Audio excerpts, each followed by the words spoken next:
Assalamualaikum warahmatullahi wabarakatuh. Halo semuanya, kami dari kelompok 1. Di sini kami akan membuat video edukasi mengenai kebijakan jasa yang merupakan salah satu penugasan dari mata kuliah manajemen pemasaran syariah. Sebelum itu, anggota dari kelompok kami yaitu yang pertama ada saya sendiri yaitu Elu Nurlita dengan NIM akhir 003, kemudian ada Rani Yulia Safitri dengan NIM akhir 005, selanjutnya ada Wulandari dengan NIM akhir 009, dan yang terakhir ada Syafila Andini dengan NIM akhir 012. Memasuki materi yang pertama yaitu pengertian jasa. Menurut Kotler dan Keller, jasa sendiri yaitu setiap aktivitas, manfaat, atau kinerja yang ditawarkan oleh satu pihak ke pihak lain yang bersifat tidak berwujud dan tidak menyebabkan perpindahan kepemilikan apapun di mana dalam produksinya dapat terikat maupun tidak dengan produk fisik. Selanjutnya yaitu karakteristik jasa. Secara garis besar, karakteristik jasa terdapat 4 macam. Yang pertama yaitu tidak berwujud, artinya jasa tidak memiliki wujud fisik seperti produk. Contohnya seperti pendidikan, perawatan kesehatan, atau konsultasi hukum. Yang kedua ada tidak terpisahkan, artinya bahwa produksi dan konsumsi jasa dilakukan secara bersamaan dan tidak dapat dipisahkan. Contohnya seperti pelayanan kesehatan, pelayanan perhotelan, pelayanan konsultasi, dan banyak lagi.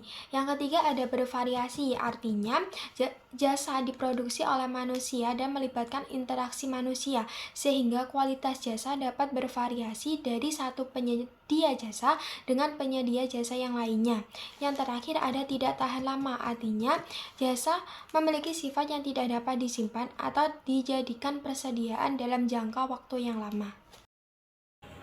Oke, yang selanjutnya adalah tentang kualitas pelayanan, di mana Kotler menjelaskan bahwa kualitas pelayanan merupakan suatu proses kerja dalam meningkatkan dan mempertahankan perbaikan mutu secara berkelanjutan dari proses produksi sampai pelayanan yang dihasilkan oleh sebuah perusahaan. Menurut Wyckoff, dalam logbook yang dikutip oleh Fandi Cipjono, kualitas pelayanan merujuk pada tingkat keunggulan yang diharapkan oleh pelanggan dan upaya pengendalian terhadap keunggulan tersebut untuk memenuhi keinginan pelanggan.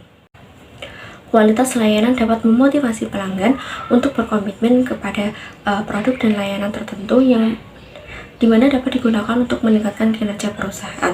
Untuk mempertahankan kualitas layanan, maka kepuasan pelanggan menjadi salah satu faktor utama atau faktor yang paling penting dalam mempertahankan pelanggan yang sesuai dengan kebutuhan pasar. Nah, di sini dalam memahami kualitas pelayanan terdapat 2 faktor utama yang perlu diperhatikan, yaitu layanan yang diharapkan atau accepted service dan juga layanan yang dipersepsikan atau perceived service.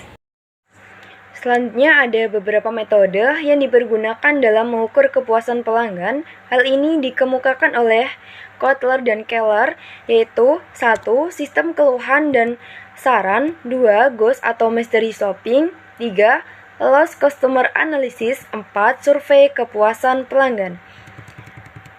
Selain itu, terdapat hal yang mempengaruhi kepuasan pelanggan dapat dilihat dari ukuran atau dimensi kepuasan pelanggan. Hal ini juga dikemukakan oleh Kotler dan Keller. 1. Tetap setia. 2. Membeli produk yang ditawarkan. 3. Merekomendasikan produk. Yang keempat, bersedia membayar lebih. Dan yang terakhir adalah memberi masukan. Baik, mengenai poin yang terakhir adalah hubungan kualitas pelayanan terhadap kepuasan pelanggan. Hubungan antara kualitas produk dan layanan, kepuasan pelanggan, serta profitabilitas perusahaan adalah esensial dalam bisnis. Kualitas produk dan layanan yang tinggi meningkatkan kepuasan pelanggan, memperbaiki citra perusahaan, dan memungkinkan penentuan harga yang lebih tinggi. Kepuasan pelanggan juga mengurangi biaya operasional, memotivasi komitmen pelanggan, dan memungkinkan peningkatan kinerja perusahaan. Kualitas layanan yang baik menciptakan pengalaman positif, mendorong harga yang lebih tinggi, dan mengurangi biaya operasional. Hubungan positif antara kualitas, kepuasan, dan profitabilitas merupakan kunci sukses bisnis yang berkelanjutan. Memahami hubungan ini merupakan langkah penting dalam membangun strategi bisnis yang sukses dan mendukung pertumbuhan serta keberhasilan perusahaan.